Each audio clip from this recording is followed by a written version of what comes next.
सुग्रीव के दुख को सुनकर श्री राम ने अपनी मित्रता का वचन दोहराया। उन्होंने कहा, सुग्रीव, तुम्हें तुम्हारा राज्य वापस दिलाना मेरा पहला धर्म है और फिर तुम सीता की खोज में मेरी सहायता करना। हम दोनों का कार्य एक दूसरे के बिना अधूरा है। सुग्रीव के मन में अभी भी संशय था। बाली अत्यंत बलशाली था।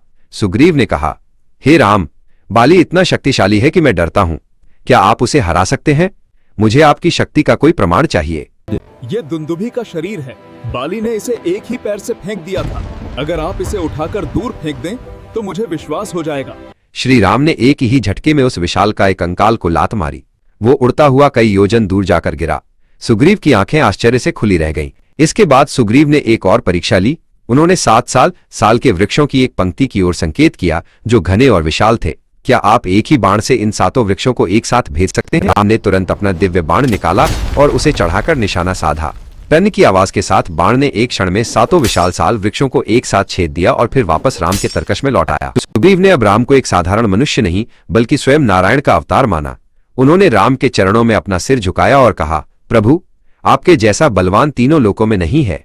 मैं आपकी आज्ञा का पालन करने के लिए तैयार हूं। अब राम, सुग्रीव और लक्ष्मण ने किष्किंधा जाकर बाली को ललकारने की योजना बनाई।